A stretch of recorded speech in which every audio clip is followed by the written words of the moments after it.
This is kind of the story of two winemakers. This year we have a very good, I think, we have a very good vintage.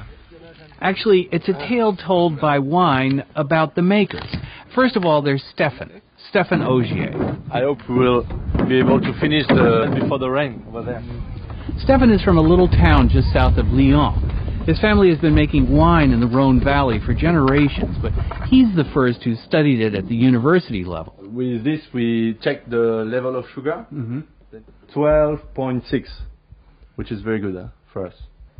C'est bien. That's his father, Michel, who's pretty much stepped aside, so when they occasionally butt heads, it's not about winemaking, it's more about caractère. Yeah, you know, the old father and son issues, personality conflicts, you know. Now this is the other winemaker. This is Raymond de Villeneuve. You see, Raymond's something of a legend in the business, even though he never actually set out to be a winemaker. But I need to work with my hands and with my body and with my nose. He took over the family business about 10 years ago after several generations of neglect. He's everything that Stéphane is not. Middle-aged, divorced, surrounded by a bunch of guys who, well, basically they're there because they love wine, the earth, they love Raymond. Like Nicolas. They've known each other since they were 10 years old. First time in my life that I'm working here. I could spend a lot of holidays in the summer days here. And now, meet the sommelier at one of the world's finest hotels, the Georges V in Paris. This is Enrico Bernardo, who was chosen in 2004 the best sommelier in the world. You need really a relationship very strong. Grape, soils, nature and man. You work the whole year and you never know what is going to happen at the end. Then the first tasting of the vintage is always a very good moment. All right, so this is the harvest of 2004 among the Augiers and among the crew at Raymond's place, Chateau Roquefort.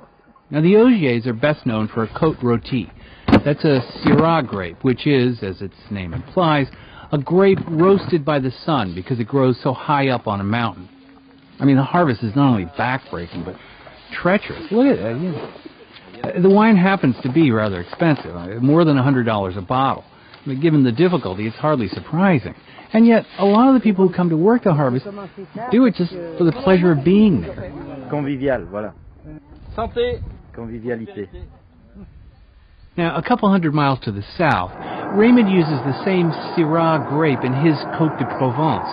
But most of his wines are in the $20 to $30 range because he wants to produce something that anybody can enjoy.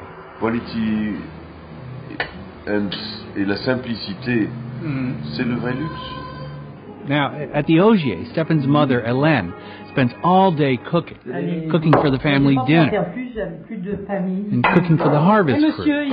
Just cooking. I mean, okay, they're French, but I mean, is this something like right out of Norman Rockwell? By the way, these potatoes, I forget the name, but man, they were good. Wait a second. Now, Raymond, he's totally into organic cooking, but like this bird, it was supposed to have been lunch, so he puts it out that morning to defrost, and I kept checking it, but I think this was about 10 o'clock at night when they finally put the thing in the oven, and by then I'd completely lost interest. Which was a good thing, because the next morning I found Raymond, apparently they'd stayed up most of the night drinking schnapps, waiting for the bird to cook. Frankly, I mean, Raymond, it's a frat house. One day or other, they will put me in the museum here.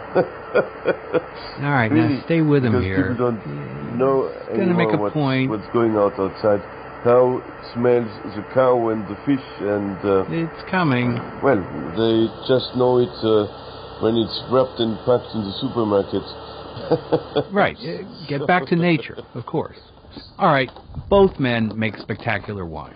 The point of all this is, you know, we always hear that wines have character, but I always thought they were referring to the wine, not the winemaker. So I decided to try a little experiment. I asked Enrico to taste the Côte Rôtie from Stéphane, and then a Côte de Provence from Raymond, because I wondered whether or not the winemaker's character is somehow reflected in the wine. When I taste this wine from Auger, I can imagine the winemakers. This is my wife. You have the character of the man that do the wines. Very precise. You have elegance. You have serious of the work. It's still well balanced, with powerful, with good character, authentic character. Really, you can imagine the man in the vineyard when he worked the grapes, you know. So powerful, elegant, and at the same time very serious. And now, Raymond's Côte de Provence. It's a wine that is so spontaneous. You can see with the color, very really attractive. When I smell the nose and the bouquet is very intense, very spring and summer aromas, really intense and extravagant. Like I think the personality of the person, really open, really friendly and generosity. Is a wine with more intensity than persistency. Is a more directly, is more open. He speak a lot. It's not possible to drink in that position. In just in few seconds, he give us a lot of pleasure, a lot of information. Now, has Enrico ever met Raymond or Stefan? Hardly matters. He knows them through their wine. I think if you give the same grapes, the same quality of grapes, of two different persons, even if these two persons are very good winemakers, they will make something different with the same grapes. And this, we cannot explain this, which is good, I think.